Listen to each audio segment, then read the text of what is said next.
So, students, today we are going to discuss about some major decisions by elected members for in a democratic country. So, in Pakistan, what happened was Pervez Musharraf was, with the help of a military coup in October '99, overthrew the properly elected democratically elected government and declared himself as the chief executive of the country. Later, he changed his designation to president in 2002 and held a referendum in the country that granted him a 5-year extension. So, after that, Pakistani media and human rights commissions and organizations said, and democracy activists said that the referendum was based on fraud and malpractices.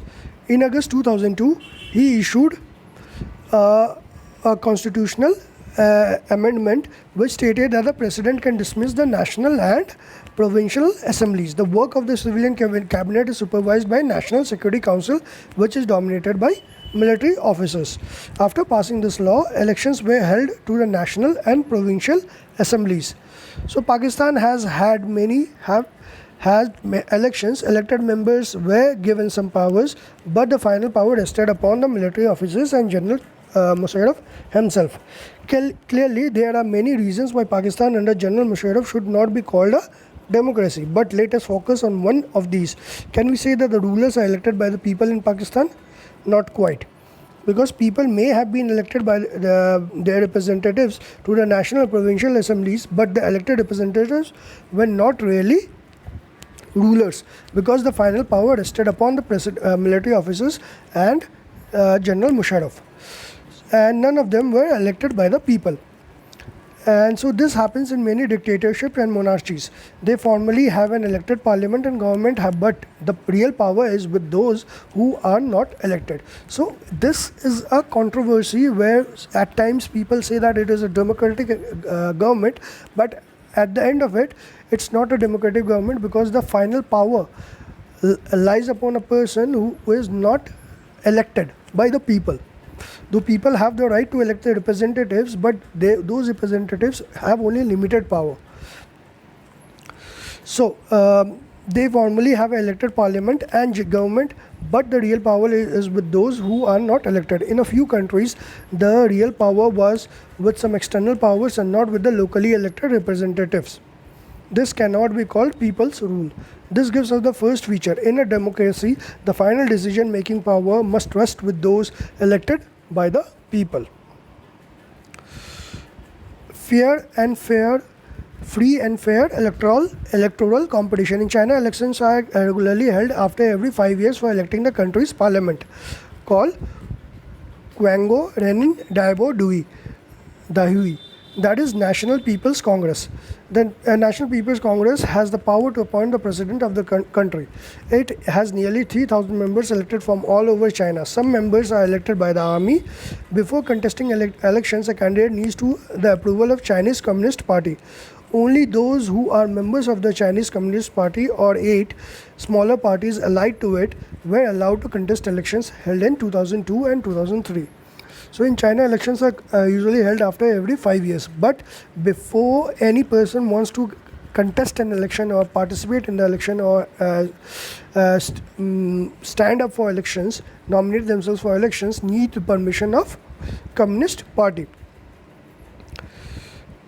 Chinese Communist Party. Only those who are members of the Chinese Communist Party or 8 smaller parties allied to it were allowed to contest elections held in 2002 and 3. So the government is always formed by the Communist Party. Since its independence in 1930, Mexico holds elections after every 6 years to elect its president. The country has never been under a military or dictator's rule, but until 2000, every election was won by party called PRI, Institutional Revolutionary Party. Opposition party did contest elections but never managed to win. The PRI was known to use many dirty tricks to win elections. All those who were employed in government offices had to attend its party meetings. Teachers of government schools used to force parents to vote for the PRI. Media largely ignored the activities of opposition political parties except to criticize them. Sometimes the polling booths were shifted from one place to another in the last minute.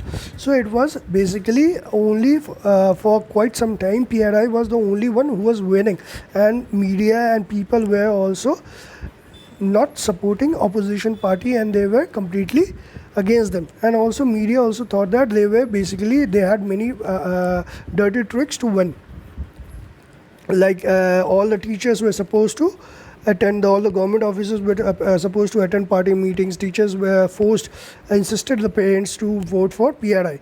So media largely ignored these activities, and sometimes even the polling booths were also shifted at the last minute, which made it difficult for people to cast their votes. The PRI spent a large sum of money in the campaign for its candidate. Should we consider these elections described above as examples of people electing their rulers? So reading those examples, we can very well understand that these all were